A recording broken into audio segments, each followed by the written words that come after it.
আমাদের উত্তর পাশের বিলে পেঁয়াজ ওঠানো শুরু হয়েছে। তো চলুন আপনাদের দেখাই কিভাবে কৃষকেরা পেঁয়াজ ওঠায় এবং সেগুলো বাড়িতে নিয়ে যায়। কিছুদিন আগে দেখেছেন সবাই পেঁয়াজ লাগাইছে, আর এখন সেই পেঁয়াজ উঠানোর কাজ চলছে। চারিপাশে মানুষজন পেঁয়াজ উঠাচ্ছে।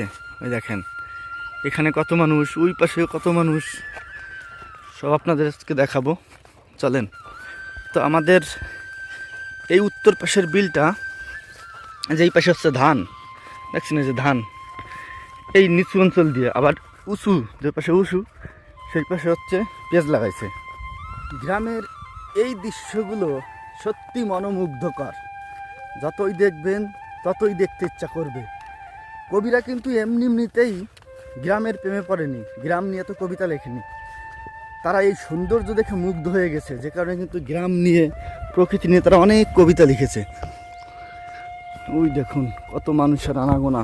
গ্রামে পুরুষের পাশাপাশি মহিলারাও কিন্তু কাজ করতে চলে আসে। কাজের সময় মহিলা পুরুষ দেখার বিষয় নয়। দেখুন এখানে কত মহিলারাও এসেছে কাজ করতে। আমাদের বিলের বেশিরভাগ পেঁয়াজই পেকে গেছে। উপরে যে সবুজ ডাঁটাটা থাকে সেটা কিন্তু শুকিয়ে কালো হয়ে যায়, তখন বোঝা যায় যে পেঁয়াজ তুলতে হবে। দেখুন সবাই মিলে পেঁয়াজ তুলছে। যার যতটুকু জমি সে সেই অনুযায়ী কৃষাণ আনে, শ্রমিক আনে, এরপরে পেঁয়াজ তুলে এবং পেঁয়াজ তুলে তুলে এভাবে এক জায়গায় জমাট করে রাখে।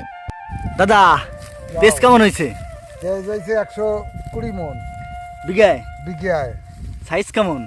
সাইজ ধরো ভালোই। ভালোই। ওই যা দেখেন গাইস, এই যে ভালোই কিন্তু হয়েছে। এক এক বুইতে এক এক রকম সাইজ হয়, এখানে একটু ছোট, এখানে একটু বড়, এরকম, ঠিক আছে? কারণ জমি অনুযায়ী, সার কীটনাশক অনুযায়ী পেঁয়াজের সাইজ হয়। এরপর সেই জমাট করা পেঁয়াজগুলো বস্তার মধ্যে ভরা হয় এবং বস্তাকে সুন্দর করে গিঁট দেওয়া হয় যাতে মুখ খুলে না যায়। এবার বাড়িতে নেওয়ার পালা।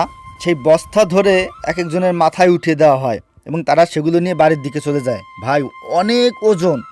আমরা ভাবি কয়েকটুক ওজন, 50 কেজি, 60 কেজি, 70 কেজি পর্যন্ত এই পেঁয়াজের বস্তা ওজন হয়। তাহলে ভাবেন কতটা কষ্ট হয় এরকম একটি বস্তা বাড়ি পর্যন্ত নিয়ে যেতে।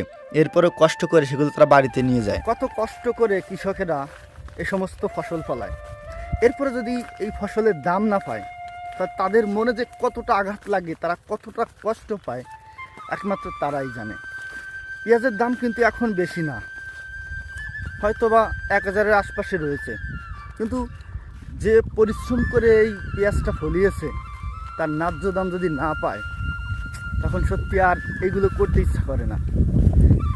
যখন মাঝে মধ্যে পেঁয়াজের সংকট হয়, কিন্তু এবার হয়তো আর পেঁয়াজের সংকট হবে না, কারণ এবার অনেক ভালো পেঁয়াজ হয়েছে। সব জায়গাতেই, বাংলাদেশের সব জায়গাতেই অনেক পেঁয়াজ হয়েছে। তো যাক, আমাদের গ্রামের এই ভিডিওটি কেমন লাগলো কমেন্টে জানাবেন, আর যদি ভালো লেগে থাকে একটি শেয়ার করে দিবেন।